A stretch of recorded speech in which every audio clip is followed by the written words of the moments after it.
আল্লাহ রাব্বুল আলামিন পবিত্র কোরআন হাকিমের সূরাতুল ফুরকানের 63 নং আয়াতে ইরশাদ করেন, ওয়া ইবাদুর রহমানিল্লাযীনা ইয়ামশুনা আলাল আরদি হাওনা। রহমানের বান্দা হলো যারা জমিনে বিনয়ের সাথে চলাফেরা করে। এখানে সূরা ফুরকানের কিছু আয়াতের মধ্যে আল্লাহ তাআলা মুমিনদের গুণাবলী সম্পর্কে আলোচনা করেছেন। প্রথম তিনি বলেছেন আল্লাহর বান্দা মুমিন হলো যারা জমিনের মধ্যে বিনয়ের সাথে চলাফেরা করে তারা। ওয়াইদা খাতাবাহুমুল জাহিলুনা ক্বালু সালামা। যখন অজ্ঞরা মূর্খরা তাদের সাথে ঝগড়ায় লিপ্ত হয় তখন তারা ঝগড়া করে না, তারা ঝগড়ায় লিপ্ত হয় না, তারা উত্তমভাবে তাদেরকে উত্তর দেয়। ক্বালু সালামা, তারা শান্তভাবে কথা বলে অথবা তারা এড়িয়ে যায়। সূরা বনী ইসরাঈলের 37 নং আয়াতে আল্লাহ রাব্বুল আলামিন মানুষকে দম্ভ করে চলতে নিষেধ করেছেন, অহংকার করে চলতে নিষেধ করেছেন। আল্লাহ তাআলা বলেন, ওয়ালা তামশি ফিল আরদি মারহা। তোমরা অহংকার করে দম্ভ করে চলাফেরা করো না। ইন্নাকা লান তাখরিকাল আরদা ওয়া লান তাবলুগাল জিবালা তুলা। তুমি কখনো তোমার এই পায়ের ভারে জমিনকে বিদীর্ণ করতে পারবে না, জমিনকে ছিদ্র করে ফেলতে পারবে না। ওয়ালান তাবলুগাল জিবালা তুলা, এবং উচ্চতায় তুমি পাহাড় পরিমাণ পাহাড় সমান হতে পারবে না যতই তুমি অহংকার করো, অহংকার করে চলাফেরা করো। এরপর আল্লাহ রাব্বুল আলামিন সূরা লোকমানের 18 নং আয়াতে ইরশাদ করেন, সূরা লোকমানের মধ্যে আল্লাহ রাব্বুল আলামিন লোকমান আলাইহিস সালাতু ওয়াস সালামের তার সন্তানের প্রতি কিছু উপদেশ দিয়েছিলেন। সেই উপদেশগুলো আল্লাহ তাআলার কাছে অনেক পছন্দ হয়েছে। এজন্য আল্লাহ রাব্বুল আলামিন এই পবিত্র কোরআনে সেই উপদেশগুলো উল্লেখ করেছেন। তো লোকমান আলাইহিস সালাতু ওয়াস সালাম তার সন্তানকে উপদেশ দিচ্ছেন, ওয়ালা তুসাইদ খাদ্দাকা লিন-নাস। তুমি তোমার চেহারাকে অহংকার করে মানুষ থেকে ফিরিয়ে নিও না। ওয়ালা তামশি ফিল আরদি মারহা, এবং তুমি পৃথিবীতে অহংকার করে চলাফেরা করো না। ইন্নাল্লাহা লা ইউহিব্বু কুল্লা মুখতালিন ফাখুর। নিশ্চয় আল্লাহ রাব্বুল আলামিন কোন অহংকারী দাম্ভিক লোককে পছন্দ করেন না। আল্লাহ রাব্বুল আলামিন সূরা শুআরা এর 215 নং আয়াতে ইরশাদ করেন, রাসূলুল্লাহ সাল্লাল্লাহু আলাইহি ওয়াসাল্লামকে উদ্দেশ্য করে আল্লাহ বলেন, যা প্রত্যেক মুমিনের জন্য শিক্ষা। ওয়াকফির জানাহাকা লিমান ইত্তাবাআকা মিনাল মুমিনিন। হে রাসূল, আপনি ওই সকল ব্যক্তিদের জন্য আপনার বিনয়ের ডানা নত করুন যারা আপনার অনুসরণ করে, অর্থাৎ তাদের প্রতি আপনি বিনয় ও সদয় হন। সূরা বনী ইসরাঈলের 24 নং আয়াতে আল্লাহ রাব্বুল আলামিন সন্তানদেরকে পিতামাতার প্রতি বিনয়ী হওয়ার জন্য কঠোরভাবে নির্দেশ করেছেন। আল্লাহ তাআলা হুকুম করেছেন, ওয়াফিদ লাহুমা জানাহাল যুল্লি মিনার রাহমা। তুমি তোমার মাতা-পিতা উভয়ের প্রতি মমতায় বিনয়ের ডানা নত করে দাও। এরপর আল্লাহ রাব্বুল আলামিন সূরা কাসাসের 83 নং আয়াতে ইরশাদ করেন, যারা বিনয়ী, যারা অহংকার বর্জন করে, বিনয়ী তাওয়াজু অর্জন করে পৃথিবীতে চলাফেরা করত, তাদের জন্য পরকালের সুসংবাদ দিয়ে আল্লাহ তাআলা বলেন, তিলকা দারুল আখিরা। এটি হলো পরকাল। নাজআলুহা লিল্লাযিনা লা ইউরিদুনা উলুওয়ান ফিল আরদি ওয়ালা ফাসাদা, আমি এটি তৈরি করেছি তাদের জন্য যারা দুনিয়াতে বড়ত্ব প্রকাশ করতে এবং ফিতনা ফাসাদ সৃষ্টি করতে চাইতো না, অর্থাৎ দুনিয়াতে তারা অহংকার করে চলতো না এবং এমন কোন কথা এমন কোন কাজ করতো না যার কারণে পৃথিবীতে বিপর্যয় সৃষ্টি হয়। সূরা আল-মাইদার 54 নং আয়াতে আল্লাহ রাব্বুল আলামিন যাদেরকে ভালোবাসেন, আল্লাহ রাব্বুল আলামিন যাদেরকে ভালোবাসেন তাদের একটি গুণ উল্লেখ করেছেন। আল্লাহ তাআলা বলেন, আযিল্লাতিন আলাল মুমিনিনা আ'ইজ্জাতিন আলাল কাফিরিন, যাদেরকে আল্লাহ রাব্বুল আলামিন ভালোবাসে তারা মুমিনদের প্রতি বিনয়ী ও কোমল হবে, আর কাফেরদের প্রতি হবে তারা কঠোর। আ'ইজ্জাতিন আলাল কাফিরিন। সম্মানিত হাজিরিন, এই আয়াতগুলোর মাধ্যমে আমাদের সামনে এই বিষয়টি স্পষ্ট হলো যে ইসলামে বিনয় কোমলতা শুধু একটি শিষ্টাচার নয়, একটি আদব নয়, বরং এটি আল্লাহ রাব্বুল আলামিনের ভালোবাসা পাওয়া এবং পরকালে পুরস্কৃত হওয়ার একটি মাধ্যম, একটি শর্ত। রাসূলুল্লাহ সাল্লাল্লাহু আলাইহি ওয়াসাল্লাম এক হাদিসে ইরশাদ করেন, যে হাদিসটি সহিহ মুসলিমের বর্ণনায় এসেছে। রাসূল বলেন, ওয়ামা তাওয়াদা আহাদুন লিল্লাহি ইল্লা রাফাহুল্লাহ, যে ব্যক্তি আল্লাহ তাআলার জন্য আল্লাহ তাআলাকে খুশি করার উদ্দেশ্যে বিনয় অবলম্বন করবে, বিনয়ী হবে, রাফাহুল্লাহ, আল্লাহ তাআলা তার মর্যাদা বাড়িয়ে দিবেন। সুনানে আবু দাউদের বর্ণনায় একটি হাদিস এসেছে।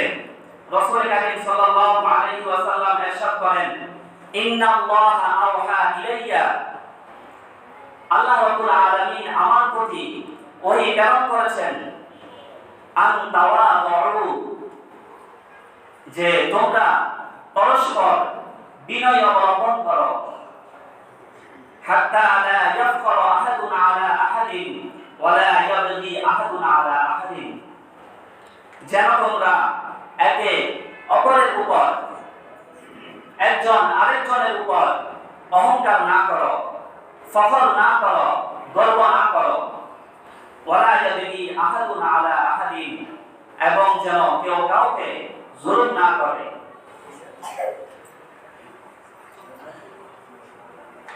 সম্মানিত হাজিরিন,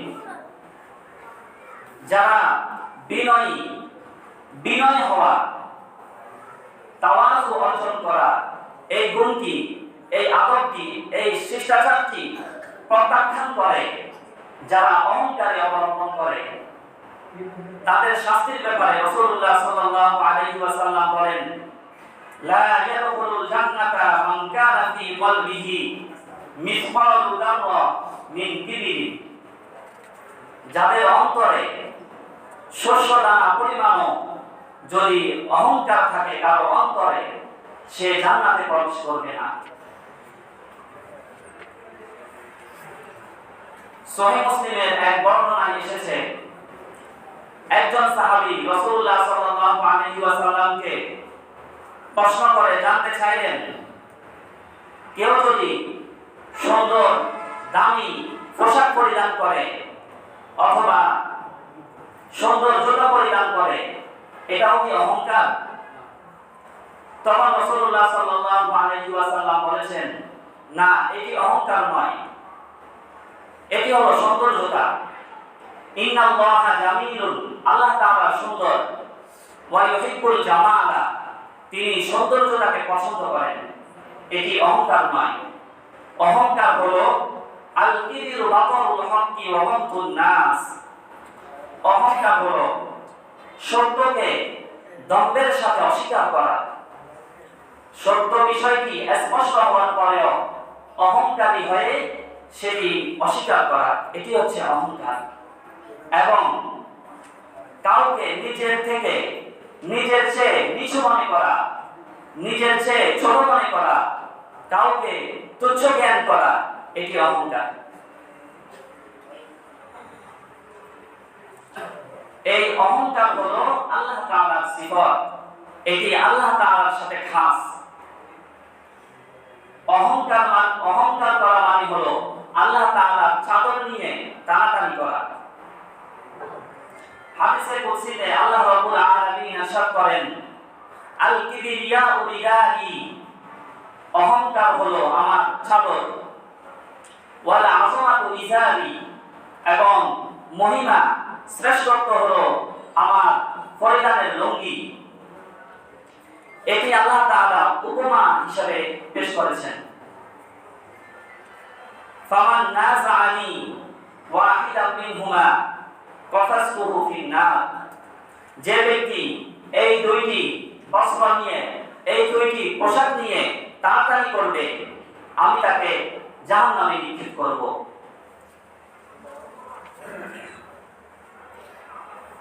তিরমিজি শরীফের বর্ণনায় এসেছে একটি হাদিস, রাসূলুল্লাহ সাল্লাল্লাহু আলাইহি ওয়াসাল্লাম ইরশাদ করেন, ইউহশারুল মুতাকাব্বিরুনা ইয়াওমাল কিয়ামা আমসাল আল-দাররি ফি সুওয়ারির রিজালি, যারা দুনিয়াতে অহংকার করত, মুতাকাব্বির অহংকারী, কিয়ামতের দিন তাদেরকে ক্ষুদ্র পিপীলিকার মতো মানুষের আকৃতিতে হাসরের ময়দানে উপস্থিত করা হবে। যারা দুনিয়াতে অহংকার করে চলত তাদেরকে মানুষের আকৃতিতে, কিন্তু তাদের বডি, তাদের শরীরের পরিমাণ হবে পিপীলিকার মতো, পিঁপড়ার মতো, তাদেরকে এইভাবে এরকম করে আল্লাহ তাআলা উপস্থিত করবেন কিয়ামতের ময়দানে। ইয়াকশাহুমুল যুল্লু মিন কুল্লি মাকান, তাদের চারদিকে লাঞ্ছনা থাকবে, বর্ষনা থাকবে, অপমান থাকবে। এই লাঞ্ছনা তাদেরকে চারদিক থেকে ঘিরে ধরবে। সূরা আন-নাহলের 23 নং আয়াতে আল্লাহ রাব্বুল আলামিন বলেন, ইন্নাহু লা ইউহিব্বুল মুস্তাকবিরিন, আল্লাহ তাআলা অহংকারীদেরকে পছন্দ করেন না। নবীজি সাল্লাল্লাহু আলাইহি ওয়াসাল্লাম কেমন বিনয়ী ছিলেন একটি মাত্র উদাহরণ দিন। যখন 8ম হিজরিতে মক্কা বিজয় হলো, যে মক্কা থেকে তিনি অপমানিত হয়ে মদিনায় হিজরত করেছিলেন, 8ম হিজরিতে যখন মক্কা বিজয় হলো, তখন তিনি 10,000 সাহাবী নিয়ে মক্কায় ফিরে আসেন। তখন তিনি অঘোষিতভাবে মক্কার সম্রাট। কিন্তু নবী সাল্লাল্লাহু আলাইহি ওয়াসাল্লাম আসার সময় এত বিনয়ী ছিলেন, যে এত বিনয়ী হলেন যে তিনি যে ওটের উপরে বসা ছিলেন, সে ওটের উপর বসা থাকা অবস্থায় তিনি এতই ঝুঁকে গেছেন যে তিনার দাড়ি মুবারক ওটের গায়ে লাগলো।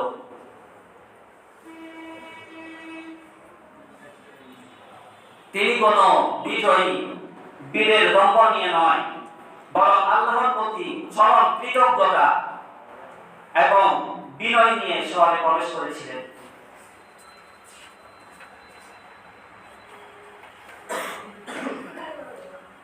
বিনয় ও নম্রতা অর্জনের 5টি উপায়।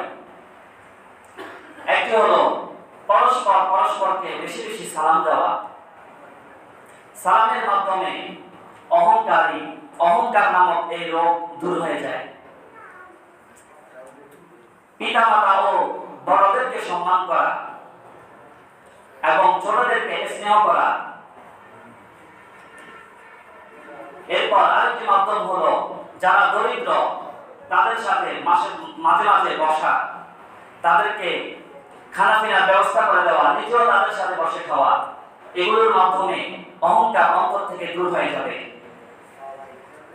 নিজের ভুল স্বীকার করা, নিজের ভুল বুঝতে পারলে জিদ না করে, তর্ক বিতর্ক না করে স্বীকার করা, মাপ চেয়ে নেওয়া। আর বেশি বেশি মৃত্যুর কথা স্মরণ করা। মৃত্যুর কথা স্মরণ করলে অহংকার একেবারেই দূর হয়ে যাবে। কারণ এই দেহ একদিন কবরের মধ্যে ছিন্ন বিচ্ছিন্ন হয়ে যাবে, মাটির সাথে মিশে যাবে। এই জন্য বেশি বেশি মৃত্যুর কথা স্মরণ করা।